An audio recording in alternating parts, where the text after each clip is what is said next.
Ladies and gentlemen, I've just come back from Sky Sports where I was invited to speak about the last few hours of the January transfer window, which at the time of recording, which is 8:46, it's expected to close very, very soon. I'm speaking about Man United, speaking about Spurs, speaking about Arsenal, all of these clubs that have or have not done business this window. And first of all, right, shout out Sky Sports, of course, keep inviting me. But secondly, right, I really had to tread on eggshells there. First of all, because this is big Sky Sports. But second of all, I really feel like if I actually say what's on my mind right now about this football club, I'm not going to be doing this for much longer. I'm going to go back to engineering or something like that. I think that's in my near future. If I actually just let loose, I'm in trouble. You're not seeing me on your screens anytime soon. But obviously on this platform, we have the freedom to kind of say what we want and just say it how it is. That's what I love about this YouTube channel. And today, I think, is the day I become finally disillusioned with this football club. Seriously, I think I've reached my wit's end now. The love of the game, the love of the club,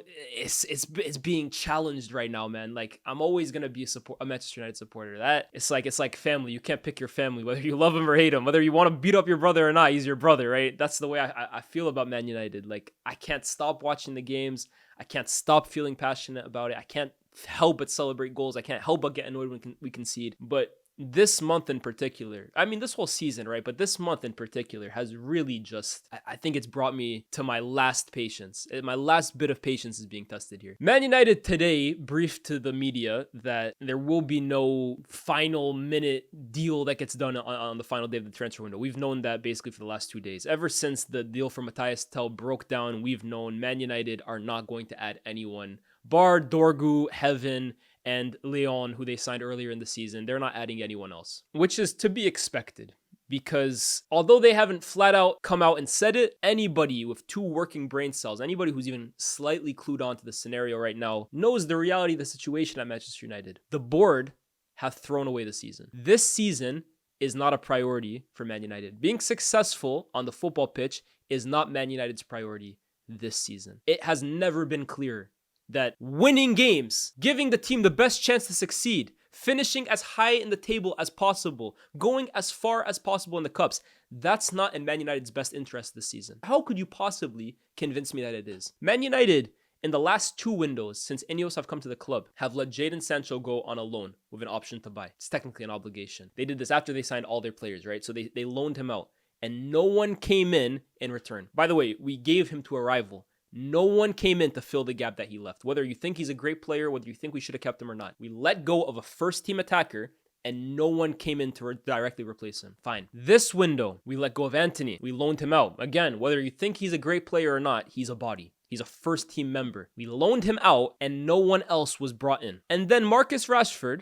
who we effectively didn't play the entirety of the month as we shopped him around Europe, which... Look, there's other reasons for that, but stay with me here. This is just the black and white facts.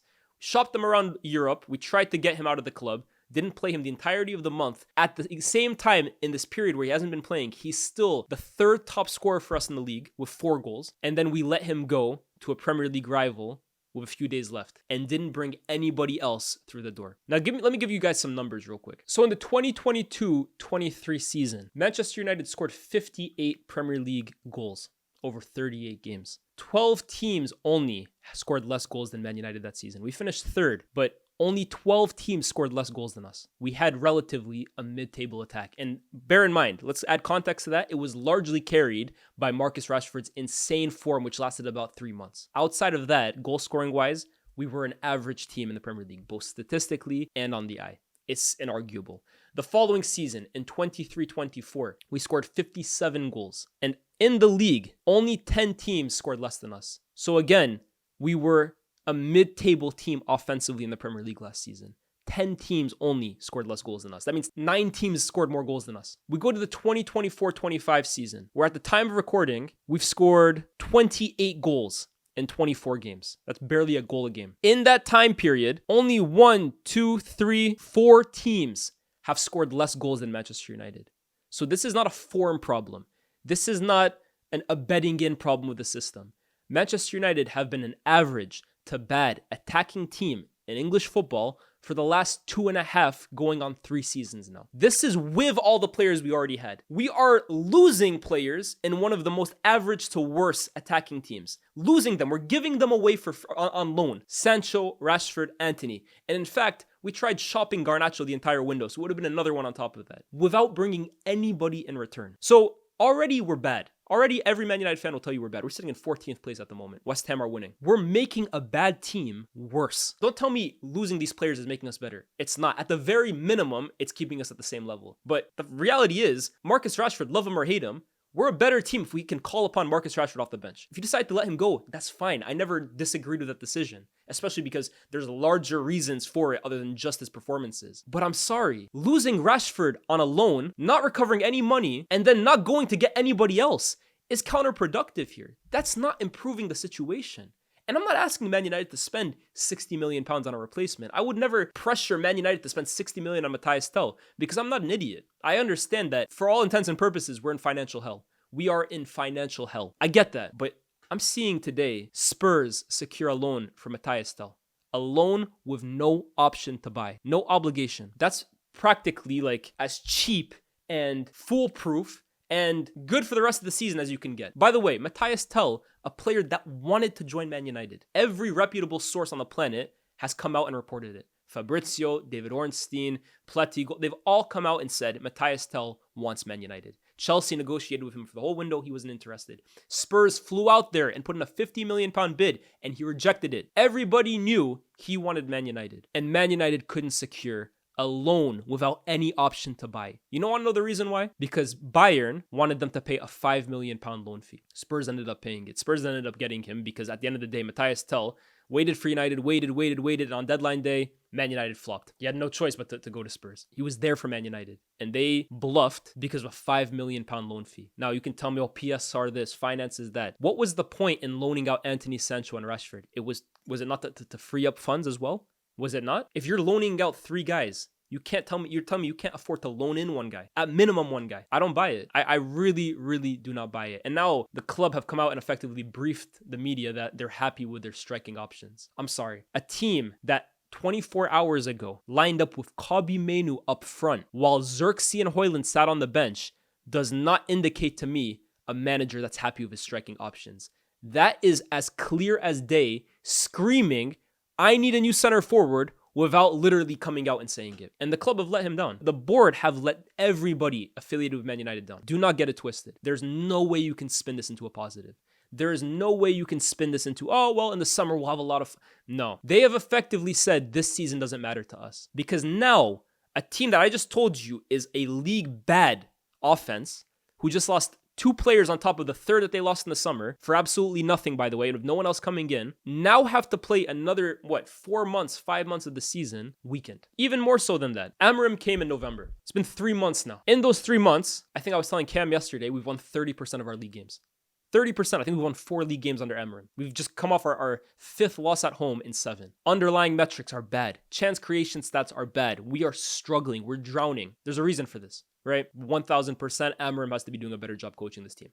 I would never dispute that, right? No matter what you want to say about fit and time on the training pitch and stuff, those numbers I just gave you are unacceptable. They should not be losing as many games as they are. But also, let's be very real here. In 3 months, this crop of players have told you it is evidenced by fact, by your eyes, by any metric you want to go off of. They cannot play the way Ruben Amorim wants to play. They can't. You could not possibly even begin to argue with me. The proof's on your TVs every week. They don't know how to play the system. Now, if I'm the board and I'm looking at the situation, how do I resolve it? How do I resolve a situation where the manager can't get his ideas across to the players and the players can't understand the system? They can't improve themselves to play in it. 2 things have to happen. Either you got to fire the manager and go find a manager that can get his message across to these players, which is not what I'm implying that they should do here. I'm not saying sack Amorim, but that's one option they take. Or they back Amorim, say, yeah, this is a manager of a huge track record in the past few years. This is a group of players that in the last 2 seasons have already struggled. Let's back the manager, and in January, try and get him some players, no matter how much they cost, loan, whatever, free signings.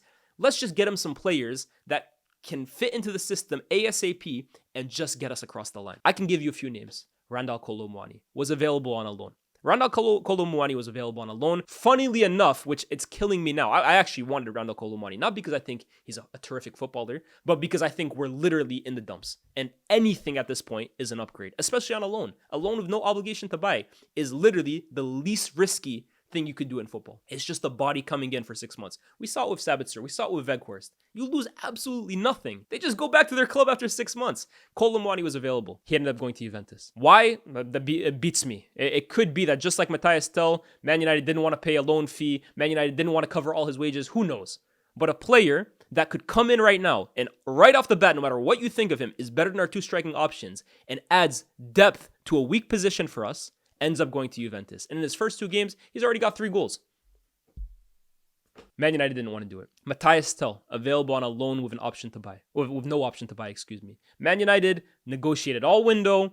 They literally had the player eating out of the palm of their hands. And at the last minute, they said, no, we don't want to pay a loan fee. Another player they let go. I look at Carney Chukwuemeka, who just went on loan to Borussia Dortmund. I'm not even sure if he has a loan with option to buy. I have no idea. I couldn't tell you. But you're telling me Man United couldn't have gotten involved with that. There's so many players. The January transfer window is all about opportunity. It always has been. You're not going to always find the best players. That much is clear because no one's trying to lose their best players. But you always have opportunities lingering the January transfer window. A player who's unhappy with his current situation, a player who's got 6 months left on his deal, a player who's not playing that much at his current club that you can get for either a loan just to get you to the end of the year, a cut price fee, something. That's where you see some brilliant bits of business being done. I remember a few years ago when Bruno Fernandes came in, and yes, we had negotiated for him in the summer, and he was a big fee that we wouldn't be able to afford now. But let's not forget in that same window, we brought in Odion Ighalo for 6 months, and Ighalo is hardly a Man United cult hero. He's hardly one of the best strikers we've ever had, but he scored us goals. He got us goals in the Europa League when we needed it. He gave Martial some time off whenever he needed injuries. He was a decent sub off the bench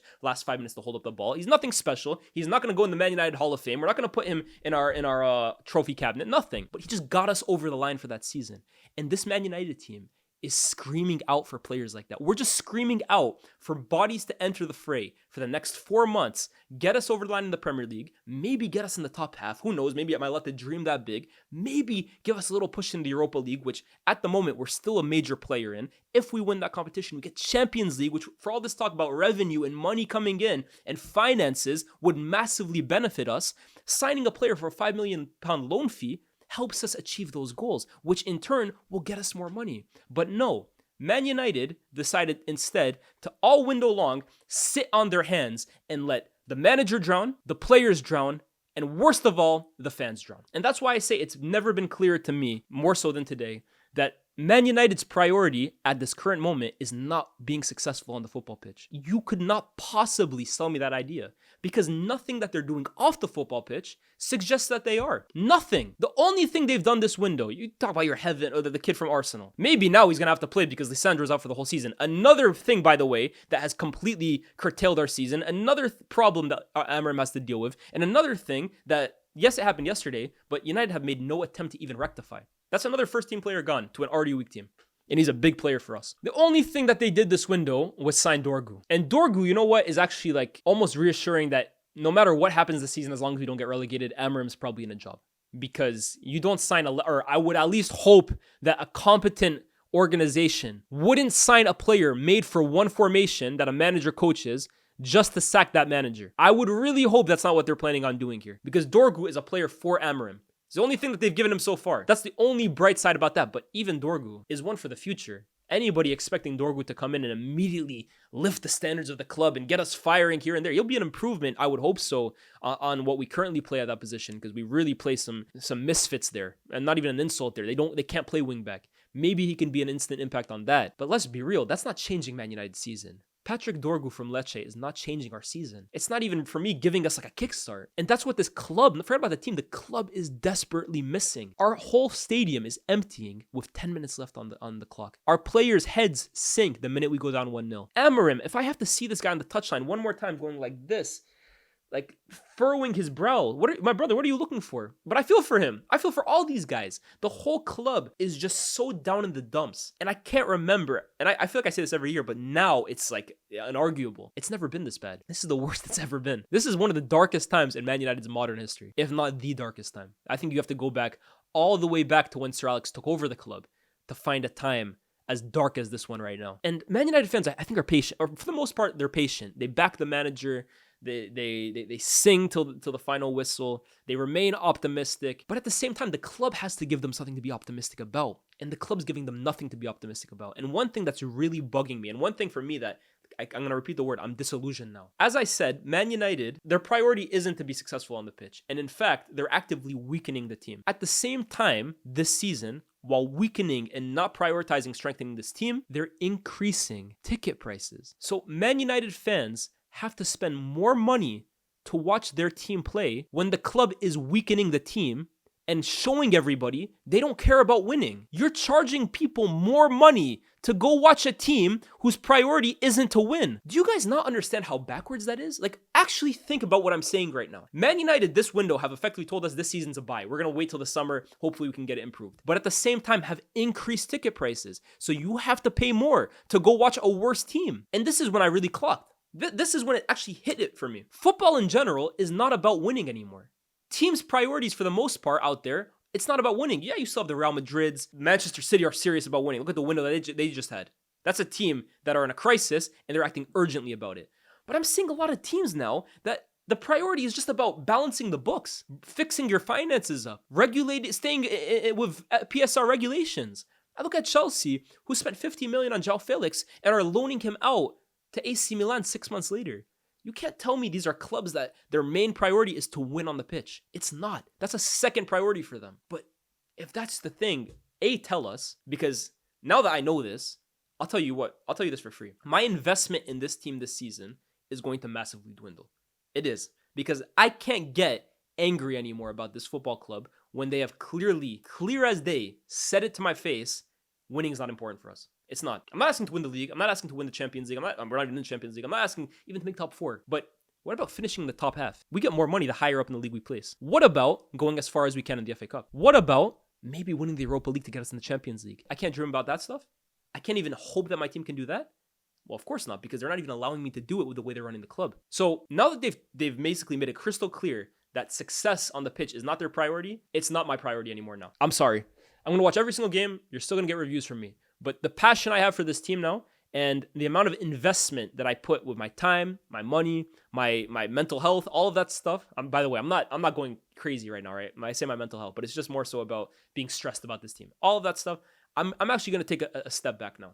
Because why am I getting more concerned and more angrier about the team than the people running the club? Why doesn't it bother them? I'm going to bring it to Spurs now. Spurs are a team that are in the dumps. Similar to us, to be fair, right? Spurs and United, they're actually 14th and 15th in the league. We're 2 points ahead of them. They've lost 13 games. We've lost 11. We're hideous twins. Let's be real. That's really what it is here. They have a huge injury crisis. The manager's on the cusp. They're still in a few competitions though, and maybe a cup could save their season. It sounds pretty familiar to us. No, maybe not as severe an injury crisis with us, but it's a similar situation. Spurs have acted desperate towards the end of this window. They're bidding for Tomori.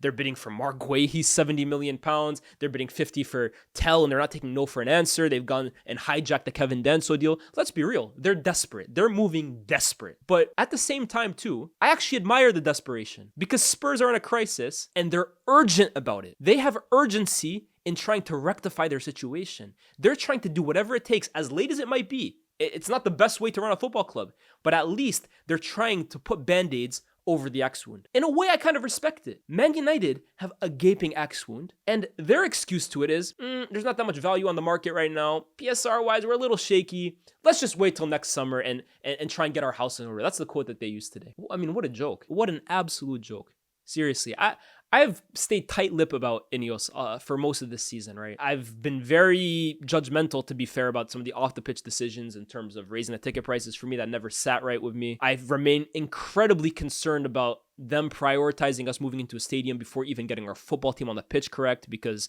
I've seen how that works with other clubs. I still remain a skeptic about that. I think Jim Radcliffe's comments on the women's team are completely out of touch. I have been a huge skeptic of INEOS, but for the most part, I've held off on saying too much because at the same time, I understand the situation that they've come in. It's a tough situation trying to fix the holes that the Glazers have poked into this team. But I'm sorry now, they've been here, 6 to 12 months now? The situation is worse than it was before they came in. And You can tell me, well, it was always going to get worse before it gets better, but not this way. Some of the decisions that they're making, some of the bad decisions they're making are self-inflicted. Keeping Erik ten Hag after last season, just to fire him 2 months later, paying off his severance package of, I believe, £15 million.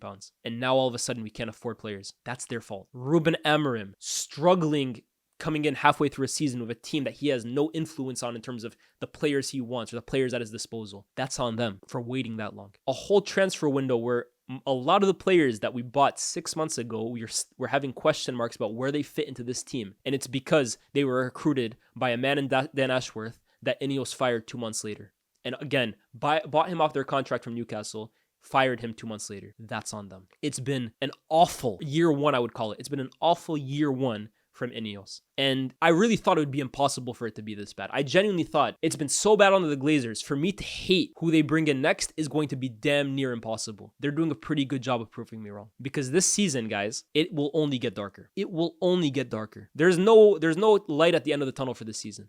Not after the window. No, there's no chance. Maybe if we had brought an attacker or two, or just another body in there, maybe we could have, you know what, picked up a few points towards the end of the season, finished in 8th or something. Maybe, who knows? Now, it's going to get darker. I promise you guys this right now. I'm not trying to take expectation away from Amorim, but this is going to get a lot worse. And I honestly think it didn't have to. But the way they've run this football club, the last 6 months, the last 8 months, and now especially this window, it's very self-inflicted. And for me, the buck stops here for me. Honestly, I'm done. I'm done giving these guys the benefit of the doubt. I'm done looking at this club and trying to see the positives in it. Like, honestly, I saw today with the Tell situation, when it came out that Spurs were getting him on loan, Man United fans online are saying, why would Bayern do that? Wow, Bayern just screwed us over. Wow, are Bayern just trying to get one over on us? Are they trying to be petty? I said, are you guys stupid? Like, no offense to anybody who thought that, but use your brains for a second. This is not how professional organizations, professional companies do business. Do you think Bayern Munich, one of the biggest corporations on planet Earth, purposely went out of their way to screw over Manchester United in a contract negotiation, just out of their own evil, twisted mind? Of course they didn't. If they did that, they would kill their reputation and they would kill the relationship going forward with Manchester United. The two clubs would never do business together. These guys are businessmen. Their best interest is getting business done and finding a deal that suits them, of course, but also suits A, their player, but C, the club they're doing business with. Of course, Bayern didn't want to screw us over. We just did business with them 6 months ago on Mazraoui and De Ligt. What reason do Bayern have to be petty with us? They have no reason. No. The reality is, Man United would not bow down to what their demands were. And of course they weren't. At first, he was available to sell. Bayern said, if you want him, 50 to 60 million. Man United said, nah, we're good. Bayern said, okay, cool, fine. You don't have the money, whatever. We still want something back, though. If you want to loan him, let's put an obligation to buy in there. Man United said, nah, we're good also on that. We don't know if we want to buy him. Okay, Bayern said, fair enough, right? Like, we get it. Maybe you don't have the money in 6 months' time. Maybe he flops with you guys. Okay, how about we'll give you a loan, no buy option at the end, no buy obligation, but give us a loan fee and cover his salary. Just so, we're still getting something out of it. We don't, what does it suit Bayern just loaning out Matthias Tell? They pay all of the loan. They don't get the player. What do they gain from that? They have to get something back from it. And Man United still said, nah, we're good. We don't want to pay the loan fee. So what? Do you want Bayern to just deliver Matthias Tell to your door? They pay the entire salary. They take him back at the end of it, and you guys can just have him for 6 months like a free trial. Obviously not. And then you guys have the nerve to question if it's Bayern whose professionalism and Bayern are the ones doing good business or not. The house is on fire. Don't worry about Bayern Munich. They're big time. They don't run shit like that. Man United, you guys have too much faith in this club. And after today, I'm sorry, that faith for me has evaporated. That goodwill, that benefit of the doubt, it's not there for me anymore. Man United today, on February 3rd, announced to the entire fan base that their priority is not success on the football pitch, not this season. And therefore, my investment in this team for the remainder of the season has significantly dwindled. I'll see you guys for the next match day. We'll do a little review after it. We'll talk about the good, we'll talk about the bad, and then we'll sign off. And we'll do it for the rest of the season. But getting invested in this team hardcore like that, save yourself the time. Because if the people running the ship don't care where the ship goes, why should the crewmates?